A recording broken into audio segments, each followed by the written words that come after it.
ಈಗ ಭಾರತೀಯ ಜನತಾ ಪಾರ್ಟಿಯವರು ಇಂಥ ವಿಚಾರವನ್ನು ಸಮರ್ಥಿಸಿಕೊಳ್ಳಲೇಬೇಕು. ಯಾಕಂದರೆ RSSನ ಈ ದೇಶದಲ್ಲಿ 3 ಬಾರಿ ಈಗಾಗಲೇ ನಿಷೇಧ ಮಾಡಿದ್ದಾರೆ. DK ಶಿವಕುಮಾರ್ ಅವರು ಡೆಪ್ಟಿ ಮುಖ್ಯಮಂತ್ರಿಗಳಾಗಿ ಸಂಘ ಪ್ರಾರ್ಥನೆ ಮಾಡೋದರಲ್ಲಿ ನಮ್ಮದೇನು ಅಭ್ಯಂತರ ಇಲ್ಲ.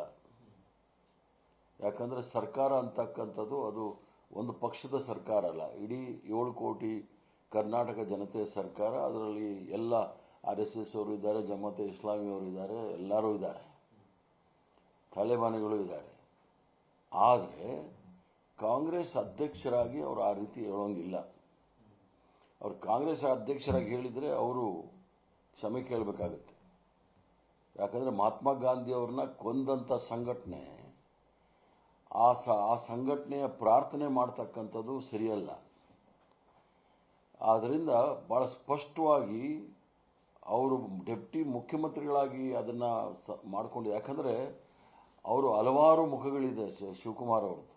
ಅವರು ಕೃಷಿಕರು ಅಂತಾರೆ, ಆಮೇಲೆ ಕ್ವಾರಿ ಓನರು ಅಂತಾರೆ, ಆಮೇಲೆ ಎಜುಕೇಷನಿಸ್ಟು ಅಂತಾರೆ, ಬಿಸ್ನೆಸ್ ಮನ್ನು ಅಂತಾರೆ, ಇಂಡಸ್ಟ್ರಿಯಲಿಸ್ಟು ಅಂತಾರೆ. ಒಂಥರ ಅವ್ರಿಗೆ ಪ್ಯಾಷನ್ ಇದು ಇರ್ಬೋದು. ಇದು ಯಾರಿಗೆ ಸಂದೇಶ ಅವ್ರು ಕೊಡಬೇಕು ಅನ್ನೋದು ಅವ್ರ ಗಮನದಲ್ಲಿ ಇಟ್ಕೊಂಡಿದ್ದಾರೆ ನಮಗೆ ಗೊತ್ತಿಲ್ಲ. ಯಾಕಂದರೆ ಅವರು ಈ ಒಂದು ಸಂಘ ಪ್ರಾರ್ಥನೆ ಮಾಡಿ ಯಾರನ್ನ ಮೆಚ್ಚಕ್ಕೆ ಮಾಡಿದ್ದಾರೆ ಅನ್ನೋದು ಗೊತ್ತಿಲ್ಲ.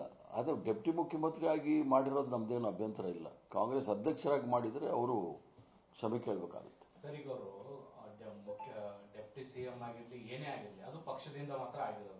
ಕಾಂಗ್ರೆಸ್ ಮೂಲ ಸಿದ್ಧಾಂತವನ್ನ ಇಲ್ಲಿ ತ್ಯಾಗ ಮಾಡ್ದಂಗೆ ಆಗುತ್ತದೆ. ಎಲ್ಲ ಕಡೆಗೂ ಹೇಳ್ತಾರೆ ನಾನು ಕಾಂಗ್ರೆಸ್ನ ಕಟ್ಟರ್ ಕಾರ್ಯಕರ್ತ, ನನ್ನ ರಕ್ತದಲ್ಲೆಲ್ಲ ಕಾಂಗ್ರೆಸ್ ಇದೆ ಅಂತ ಹೇಳ್ತಾರೆ. ಅಂತ ಬಾಯಲ್ಲಿ ಇಂಥ ಮಾತುಗಳು. ಈಗ ನೋಡಿ, ಶಿವಕುಮಾರ್ ಅವರು ವಿದ್ಯಾರ್ಥಿ ದಶೆಯಲ್ಲಿದ್ದಾಗ ನಾನು ಲಾ ಕಾಲೇಜಲ್ಲಿದ್ದೆ, ಅವ್ರು ಇನ್ನೂ PUCನಲ್ಲಿದ್ದರು. ಆಗಲಿಂದ ನಾನು ನೋಡಿದ್ದೀನಿ. ಈಗಾಗಲೇ ಹೇಳಿದ್ನಲ್ಲ, ಅವ್ರಿಗೆ ಹಲವಾರು ಮುಖಗಳಿದೆ. ಕೃಷಿಕರು, ವ್ಯಾಪಾರಸ್ಥರು, ಉದ್ಯೋಗಿಗಳು, ಎಜುಕೇಷನಿಸ್ಟು ಅಂತ ಎಲ್ಲ ಇದೆ. ಒಂದು ರಾಜಕಾರಣಿ ಕೂಡ ಇದೆ. ಆದ್ದರಿಂದ ಸದನದಲ್ಲಿ ನಮ್ಮ ಸಿದ್ಧಾಂತ ಏನೇ ಇರ್ಬೋದು, ಪಕ್ಷದ ಸಿದ್ಧಾಂತದಲ್ಲಿ ಯಾರೂ ಸಹ ರಾಜಿ ಆಗೋದಿಲ್ಲ. ಮಹಾತ್ಮ ಗಾಂಧಿ ಅವ್ರನ್ನ ಕೊಂದಂಥ ಜನಗಳ ಸಂಬಂಧ ಇರತಕ್ಕಂಥ ಸಂಘಟನೆಗಳಲ್ಲಿ ಇದು ಸಂಘ ಪ್ರಾರ್ಥನೆ ಮಾಡೋದು ಸರಿ ಇಲ್ಲ. ಅವರು ಕಾಂಗ್ರೆಸ್ ಅಧ್ಯಕ್ಷರಾಗಿ ಹೇಳಿದರೆ ನಾನು ಇಷ್ಟೊತ್ತಿಗೆ ಕ್ಷಮೆ ಕೇಳಬೇಕು ಅಂತ ಹೇಳ್ತಾ ಇದ್ದೆ.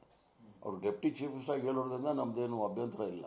ಕಾಂಗ್ರೆಸ್ ಅಧ್ಯಕ್ಷರಾಗಿ ಹೇಳಿದರೆ ನಾನೇ ಮೊಟ್ಟ ಮೊದಲಿಗೆ ಅವ್ರಿಗೆ ಕ್ಷಮೆ ಕೇಳಬೇಕಾಗುತ್ತೆ ಕಾಂಗ್ರೆಸ್ ಅವ್ರನ್ನ ಅಂತ ಹೇಳ್ತಾ ಇದ್ದೆ. ಕೆಲವು ಚರ್ಚೆಗಳು ಸರ್, ಈಗ DK ಶಿವಕುಮಾರ್ ಅವರು ಒಂದು ಕಾಲು ಕಾಂಗ್ರೆಸ್ ಹೊರಗಿಟ್ಟಿದ್ದಾರೆ. ಮುಖ್ಯಮಂತ್ರಿ ಮಾಡದೇ ಇದ್ರು ಅವ್ರು ಬಹುಶಃ ಬಿಜೆಪಿ ಸೇರ್ಬೋದು, ಮಹಾರಾಷ್ಟ್ರದ ರೀತಿಯಾದಂತಹ ಬೆಳವಣಿಗೆಗಳಾಗಬಹುದು ಅನ್ನುವಂಥ ವಿಶ್ಲೇಷಣೆ. ಕಾಂಗ್ರೆಸ್ ಪಕ್ಷದಲ್ಲಿ ಇದನ್ನು ನಾವು ಬಹಳ ವರ್ಷದಿಂದ ನೋಡಿದ್ದೀವಿ. ಅದೇನು ಹೊಸದೇನಲ್ಲ. ಎಷ್ಟೋ ಜನ ಹೋಗಿದ್ದಾರೆ, ಬಂದಿದ್ದಾರೆ, ಹೋಗ್ತಾ ಇರ್ತಾರೆ, ಬರ್ತಾ ಇರ್ತಾರೆ. ಆ ಧೈರ್ಯ ಅವ್ರು ಮಾಡೋದಿಲ್ಲ ಅಂತ ನನಗೆ ಅನಿಸುತ್ತೆ.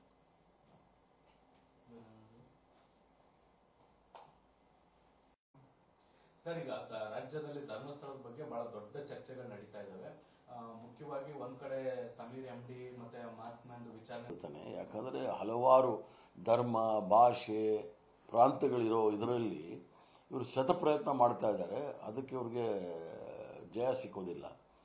ಆ ಧರ್ಮಸ್ಥಳದ ಅಣ್ಣಪ್ಪನೇ ಇವರಿಗೆ ಶಿಕ್ಷೆ ಕೊಡ್ತಾನೆ ಅನ್ನೋದು ನನಗೆ ನಂಬಿಕೆ ಇದೆ. ಈ ದಕ್ಷಿಣ ಕನ್ನಡ ಭಾಗದಲ್ಲಿ RSS ಮತ್ತೆ ಬಿಜೆಪಿ ನಾಯಕರ ಒಳ ಘರ್ಷಣೆ ಈ ಬೆಳವಣಿಗೆಗೆ ಕಾರಣ ಅಂತ ಅಲ್ಲಲ್ಲ, ಅದು ನಾನು ಈಗಾಗಲೇ ಹೇಳಿದ್ದೀನಿ. 2 ಗುಂಪಿದೆ. ಅದು RSSನೇ 2 ಗುಂಪು. ಒಂದು ದಕ್ಷಿಣ ಕನ್ನಡದಲ್ಲಿರೋರು, ಇನ್ನೊಂದು ಘಟ್ಟದ ಮೇಲಿರೋರು. ಇಬ್ಬರು ಪ್ರಬಲ ನಾಯಕರು RSS ಅಲ್ಲಿ.